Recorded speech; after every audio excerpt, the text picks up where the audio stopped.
Hi everybody, I want to tell about the antenna arrays, introduction part of the antenna arrays, and these are the slides I took from the NPTEL course antennas which was conducted by the Professor Dr. Girish Kumar sir, IT Bombay. And this is the contents of this lecture: linear and planar arrays, arrays of two isotropic sources. Actually isotropic source is not existing, but for the concept purpose we are starting with the isotropic source. Next, if you go for the practical antennas, for example, two dipole antennas are placed. Because of those two, what is the electric field we can able to get in the far field location, that will be identified by using the principle of pattern multiplication. Next, linear array of n elements with a uniform amplitude, how to get broadside, how to get end fire, ordinary end fire. That means based upon the phase difference only we can able to get. Next, increased directivity end fire array. Actually end fire array is having the drawback of the low directivity, but that can be increased by using the this increased directivity end fire array that we will see. Next, scanning array. Next, linear arrays with non-uniform amplitude and planar arrays. Two isotropic point sources. Here two sources, you see this diagram, horizontal red line. On the horizontal red line we are keeping the two isotropic point sources which are located at positions 1 and 2, and the total distance between those two is given by d from the origin, and the distance of the each source is d by 2 and d by 2. Next, we need to find the electric field at the point P, which is in the far field region. So R is the position vector, and R1 is the distance between the source 2 and the point P, and R2 is the distance between the source 1 and point P.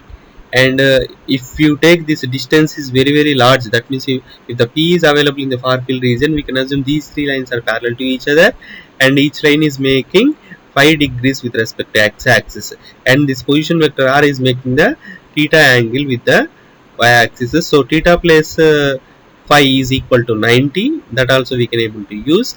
Next, assume here electric field, total electric field will be E is equal to E naught into e power minus j beta r1 plus E naught into e power minus j beta r2. This is generally we have taken, where beta is the phase constant, that is equal to k, that is equal to pi by lambda, and E is equal to this equation we have taken. So general solution. Next, this R1 can be written in terms of R, and R2 also can be written in terms of R. By using the right angle triangle property, we can write R1 is equal to, it is actually lesser than the R. So R1 is equal to R minus d by 2 cos theta, and R2 is more than R, so R2 is equal to R plus d by 2 cos theta. And we are assuming that R is very larger than the D, and we have already told that theta plus phi is equal to 90, that means phi is equal to 90 minus theta. Next, substitute these R1 and R2 in the starting equation, then you will get like this, and assume beta d cos phi is equal to psi. Then you will get like this: EV is equal to E naught into e power minus j beta r, e power minus j psi by 2 plus e power plus j psi by 2. And here we can able to do the normalization, and we can substitute psi is equal to beta d cos phi. Here phi and theta, those two you have to take care, and sorry, psi is equal to beta d cos phi sorry, or cos phi, in the sense we can write cos of pi by 2 minus theta, that means the sin theta also we can get. So psi is equal to, you can write beta d cos phi or beta d sin phi, like that we can able to take. Next, so finally what did you get here? If you write E is equal to cos of dr by 2 cos phi, and dr means beta d.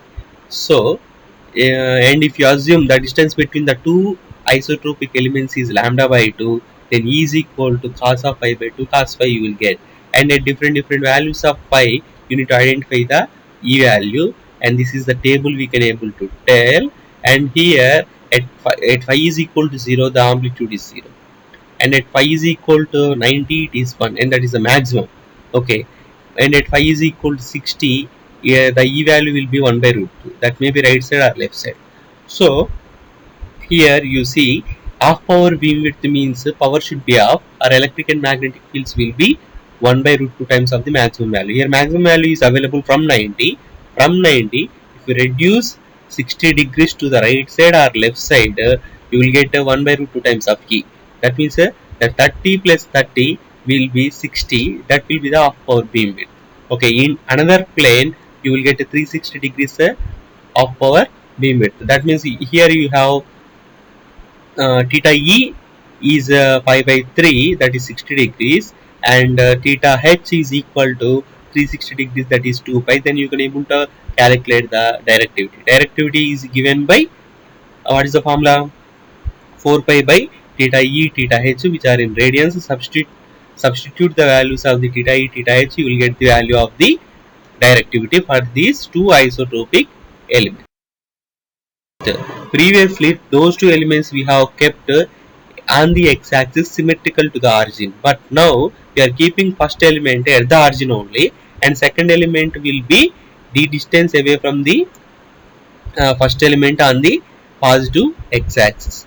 So here the distance is not changed, only the positions are changed. The placement of the two elements is differed. That means that we can able to tell these two charges are shifted to the right side. These two isotropic elements are shifted to the right side by d by 2 distance. So because of this one, nothing will happen. So everything will be same radiation pattern, same thing you will get. Only thing is cos phi by 2 sorry, cos phi by 2 at an angle cos phi by 2 at an angle psi by 2 you will get. Now the isotropic point sources of the same amplitude in the opposite phase. Whenever opposite phase, in the previous two cases we have taken the same phase, but now opposite phase. Opposite phase, when you take the opposite phase, what will happen? Phase difference we are providing. So phase difference is 180 degrees. So the electric field will be cos of psi by 2 is the available whenever the phase difference is 0 in the previous two cases, but now phase difference is available. So cos psi by 2 plus phase difference by 2, like that you have to remember. So cos psi by 2 plus phase difference is 180 by 2, that means 90. So cos of 90 plus psi by 2, that will give sine value.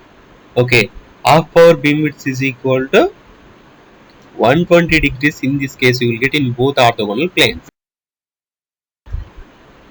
Next, now previously the phase width, the phase difference we have taken 180.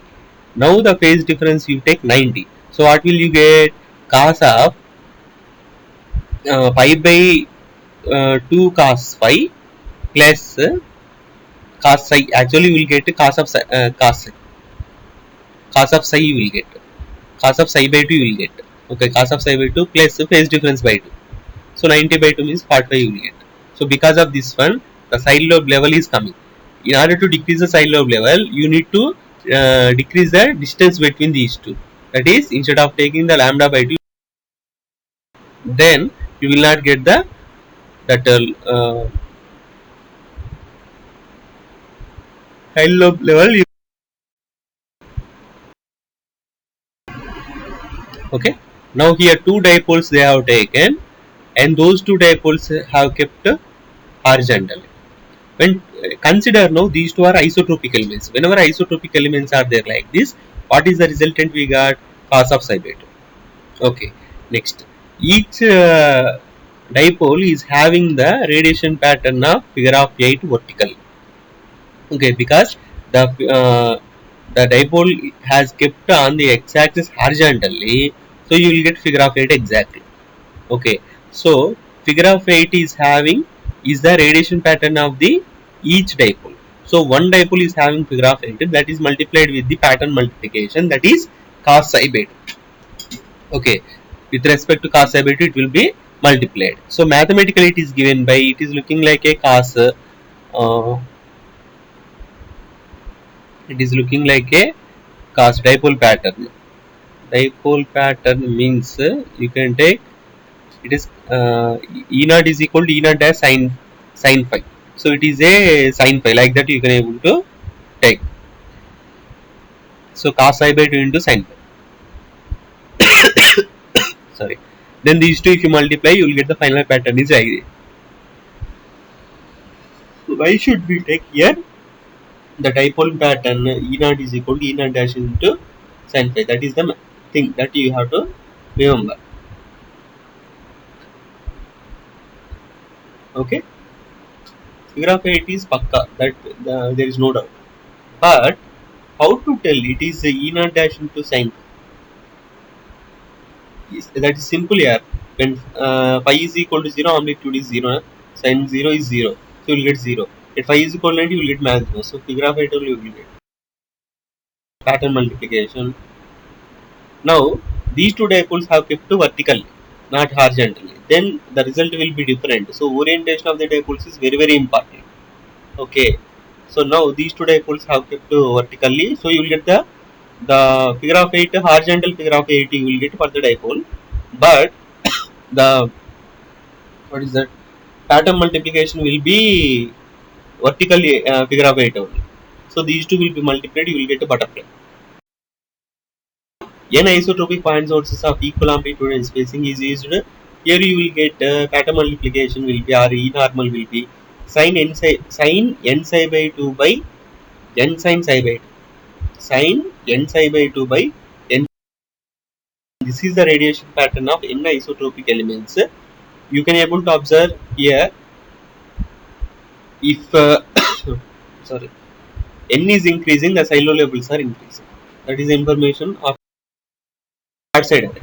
Broadside array means already I told that same amplitude and same phase we have to take, then you will get like this. Okay, sin n psi by 2 sorry. Okay, ordinary end fire array.